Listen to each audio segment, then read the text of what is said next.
Welcome to this week's Future Toolbox podcast. We explore the Z to A of life skills, where each letter stands for a topic and essential tool to help you get ahead in life.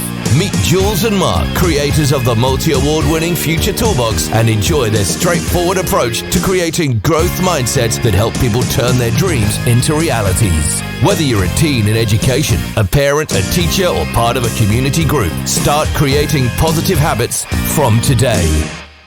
Hi and welcome to our latest Z to A podcast with me, Jules, and Mark from the multi-award-winning Future Toolbox. Hello.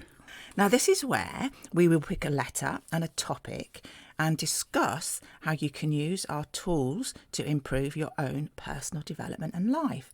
So, over to you, Mark, for this episode's letter. So this episode's letter is N for neurodiversity, and we're going to be talking a little bit about our journey at the Future Toolbox. Yeah, now March, to begin with, it's Brain Injury Awareness Month. So that's a dedicated time to spread knowledge and advocate for the people affected by brain injury. And secondly, we are in the midst of Neurodiversity Celebration Week, which is another significant period allowing us to acknowledge and appreciate the diversity of the human mind. So on this episode, we're going to delve into the similarities between the challenges faced by brain injury survivors and the neurodiverse community, exploring the common ground between the two. Yes, and that is something that we were unaware of until it's presented itself here at the Future Toolbox. Absolutely. So question first of all to start with is, what is neurodiversity? Well, I guess at its core, neurodiversity is used to explain how someone's brain is kind of structured and how it operates. Yeah, there are different ways that human brain works. People can be neurodivergent and what they call neurotypical. If you are neurodivergent, your brain functions differently from the, in inverted commas, common or neurotypical standard. What we don't want people to get confused with is the fact that all forms of brain functionings are valid and none is inherently superior or inferior to another. And we think it's really important to embrace the diversity of the human mind and to really value the difference on how each individual thinks, learns, and perceives their surroundings. Yeah, you said a key thing there about valuing the differences and being individual in the way we think, learn and perceive our surroundings. Now, a lot of people have a myth that they have to think a certain way or they have to be a certain way or even have to dress a certain way or act a certain way. But this is actually about embracing the neurodivergent traits that maybe some of us actually display. So a lot of our regular listeners will know that I suffered a brain injury 12 years ago in a freak accident, and I've had to adapt every single day to these side effects. Now, I went through a range of different stages. In the very, very early days, I didn't realise there was actually any changes. So this was a stage of just progressing with life with a very sore head, putting it bluntly. But as time started to pass on, I realised that it was harder to think. Sometimes things take a little bit longer to get there. And then when I started to realise that I was suffering with concentration issues, memory issues, and even the ability to sometimes string a sentence together or get words right, then I went through another stage of non-acceptance and really, really pushing to think, I need to get back to what this was before, what my brain was before I suffered this trauma. Now, I guess I'm at a stage where there's more higher acceptance of the challenges I'm going to suffer each day. So, for example, fatigue is massive. I know that I have to switch off and rest sometimes. I have to switch my brain off and give it a bit of self-care by sometimes just doing nothing or even going and laying down and having a nap or something like that. So now, today, it's about understanding and accepting the limitations that I may have with the brain injury and looking at ways to move forward and not go backwards to, well, it used to be like this years ago. Yeah. There's been many changes since the brain injury, like OCD that you never used to present in your daily routine, but now it's there and it's a part of our world, and it is about understanding, accepting, and embracing and running with it. But there are other types of neurodivergent conditions such as autism, ADHD, dyslexia, Tourette's, for example, and definitely the ADHD very much now is a part of our life from the brain injury. Yes, so one of the biggest traits that I have from ADHD is the distractions of other noises. So I could be sitting in a coffee shop, and I always refer to the coffee shop quite a lot. And you don't even drink coffee. I don't even drink coffee. It's bizarre. But yeah, I could be sitting there in a coffee shop or a restaurant or a busy place, and the person in front of me, could be yourself, could be somebody else, having a conversation, but I can actually hear what's going on over the other side of the room in somebody else's conversation. Now, I'm not an eavesdropper. I'm not sitting there thinking that person over there is much more interesting than me. But the noise that sometimes comes from another source is a lot more powerful into my brain than the noise that's right in front of me, the bit that I should be concentrating on. I also get very, very distracted very, very easily by lots of things. So I can sit down and say, right, I'm going to work on this task today. I'm going to work on preparing a podcast, for instance. And an hour later, I've done about 5 or 6 other things very, very badly because my mind will just jump from one thing to another, or I'll get up and walk around the room or something like that. So, yeah, it's definitely a similarity. I've not been diagnosed with any ADHD or similar sort of traits, but I can see where the massive link is, and I'm sure that I probably would be. Yeah, and recently acquired and traumatic brain injuries have been recognised as neurodiverse conditions. And that's because surviving the brain injury can change how a person's brain functions. And we've lived with that and learnt that over the years. And as we've mentioned before, in the early days, we weren't informed that this is something that could happen. And it was very, very difficult for us because we didn't understand what was happening, why the changes were. But now that this is all out there, one of the things that we're very, very keen to do is to make sure people are aware of this is what might happen when you've had a brain injury. Some of the common challenges, you've said a few, but like cognitive ones, brain injury sufferers face challenges like memory impairment. That's something we struggle with constantly. I'm never quite sure sometimes whether it's a brilliant excuse if you've forgotten what I've asked you to do. But yeah, definitely, the memory is a big one, isn't it? It is. One thing I will say here, joking aside, I would never use it as an excuse, and you know that. And it is real difficult for the person on the other side to sometimes think that you're just playing on your condition or something like this. So guys out there, if you suffer from any of these conditions, please don't play on them. I would always put that out there. I never ever play on mine at all. I just know it's something that's there, and it really hurts when something happens and I can't remember that it's happened. The worst thing is it generally tends to be really important bits of information, really important conversations that just go out of my mind, whereas completely useless or futile or nice and fluffy stuff, whichever way you put it, sometimes that will stay in my mind. And I think, how did I remember that? But I forgot that. And that's really important. And that could be something that's let somebody down. It could be something that has caused an issue to somebody that's not me. That sometimes really hurts inside because I think, oh no, why did I do that? Yeah, and it's generally the closest people to you is the people that, you have possibly let down or forgotten. And it's a very, very difficult situation to live with. And we've just having to learn to live with it and understand it and really try not to allow it to affect our relationship. Yeah, another issue which is massive for me in cognitive challenges is sometimes problem solving. Now, I've always been really good at logically working things out, but form filling, and I've mentioned this in previous podcasts as well, filling in a form or creating a complicated document can sometimes just be absolutely brain draining for me. And I can't sometimes put the steps together. So it could go 1, 2, 3. I'll go 1, 1A, 1B. Well, you don't even go 1A. You go all the way to 159 or something. Yeah, that's right. Or put a number 4 in there or something like that, yeah. And it is really random because, again, it can be one of the simplest tasks. And, yeah, it's a real struggle and something that I'm always really aware of and very conscious of. The solution to that really is to get somebody to help me or get somebody else to fill the form in. Well, it's not just about forms, is it? No. We were in the supermarket the other day. We were choosing avocados and there was 2 ways you could buy them and you couldn't work out which was the best offer. So in the end, I just said, we're having those and let's just move on because you were struggling and I just wanted to get the shopping done.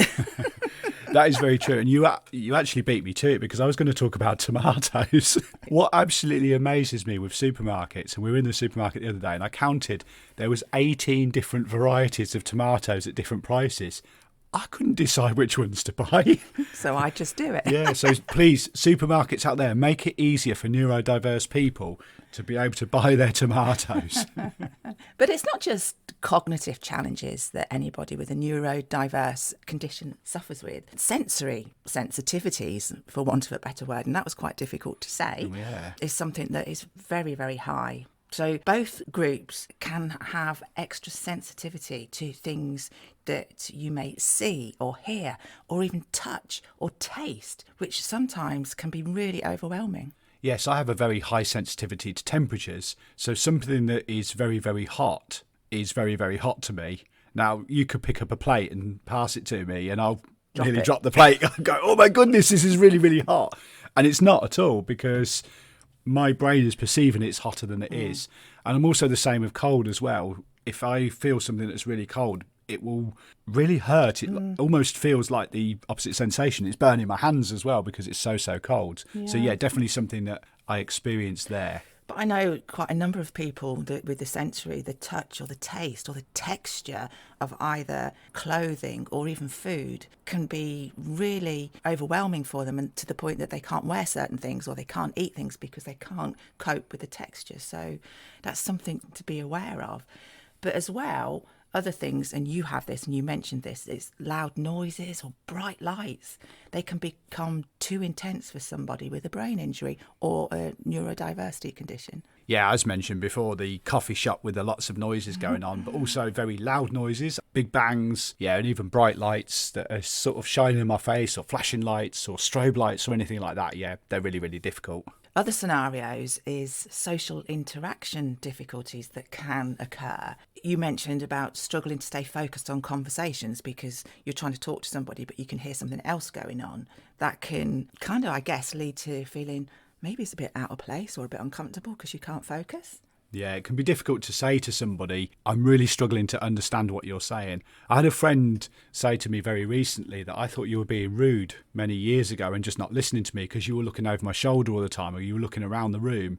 And yeah, the eye contact can sometimes disappear a little bit. So that can be a real challenge. Yeah, and that whole communication then falls down, doesn't it? And again, that explaining what you're feeling or what you're understanding to somebody else who hasn't got a brain injury or a neurodiverse condition, that can be really difficult for them to understand because they'll look at you and think, well, you're fine. You look absolutely, there's nothing wrong with you. Yeah. There's people say, oh, yeah, that's okay. I get tired too, or I struggle with concentration, or I struggle with memory and whatever. And that, again, people are just being very kind when they say that. I tend to dismiss those comments as kindness as opposed to, oh, you don't understand, you're really ignorant or whatever. Yeah, so I guess it's that kind of stigma and misunderstanding, and that causes issues in relationships, whether that's boyfriend-girlfriend type relationships or family relationships, and it can easily break down because of that misunderstanding. And overall, the biggest challenge that we are talking about here is all of these things are invisible. They're not easy to spot. So if somebody's looking over your shoulder and looking around the room, they're not being rude, because there is something not functioning correctly in their brain. If somebody's really tired and really fatigued, and again, I've found this really difficult, is when you're having a conversation or you're sitting in a meeting, and it could be a really important business meeting, and fatigue kicks in, and my eyes glaze over, and I'm sitting there thinking, what is this person thinking? I can't yawn now, but I want to yawn. They don't realise that there's something hidden behind that's going on in my brain that is starting to shut it off because you're throwing information at me, you're giving me lots of information, and taking on board that information is just totally wiping me out. So the hidden disability is a word that is now becoming more well known in the world, and people are becoming more aware of it.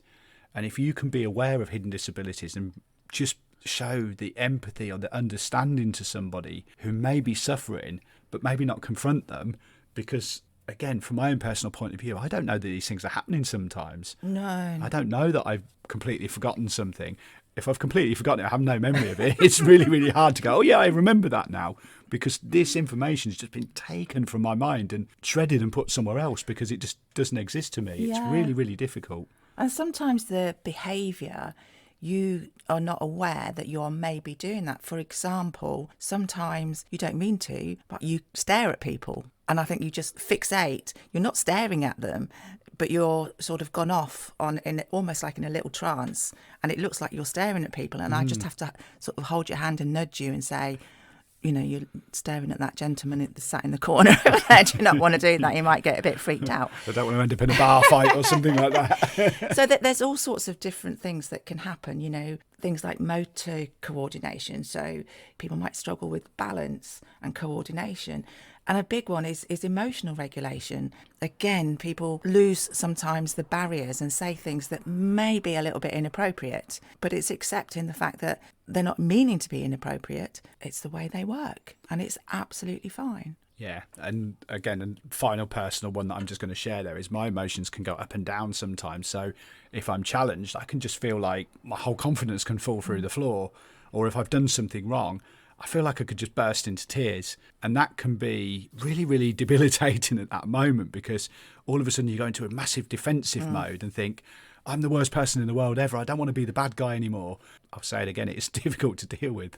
It is. So here at the Future Toolbox, we are very keen to support neurodiversity and to encourage and support people to achieve your dreams, your goals, everything you want, regardless of whatever you feel that could be holding you back. Being neurodivergent really isn't a limitation, and sometimes being neurodivergent makes you the most amazing person. Oh, thank you. I wasn't talking about you. Oh, no. But joking aside, it does. You need to embrace the gifts and everything that you have and embrace the person that you are. One of the biggest things for me was to focus on what I could do and not what I couldn't do. Yeah. To focus on the ways of moving forward with the goals. Now, one of our biggest mantras that we put into our life a few years ago is how to live life on our own terms and not let a brain injury own me or own both of us. It was about looking at ways we could move forward and deal with the challenges that we face every single day. So I needed to find a business that would allow me to nap in the afternoons if I could.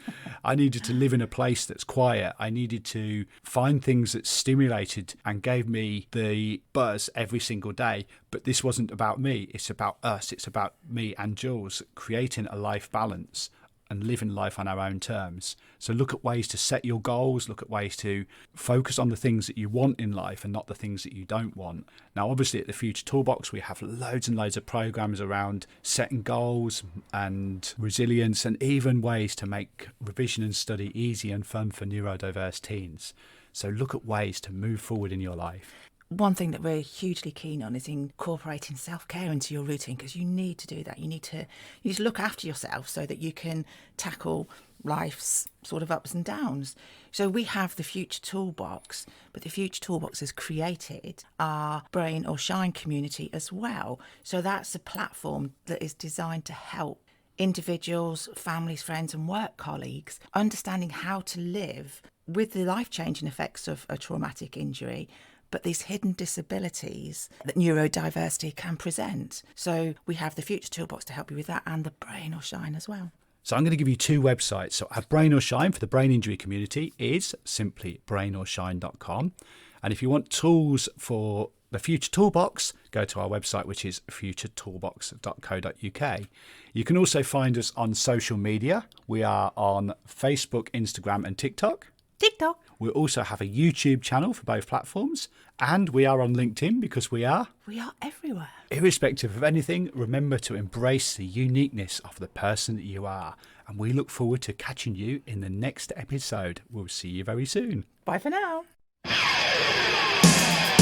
Thank you for joining us for the Z2A of Life Skills with Jules and Mark of the Future Toolbox. Don't forget to head over to their website, which is futuretoolbox.co.uk, where you can find lots of free resources, plus a host of books in the store, as well as subscribing to the membership site. Follow Future Toolbox Instagram, TikTok and Facebook at Future Toolbox, and subscribe to their YouTube channel too.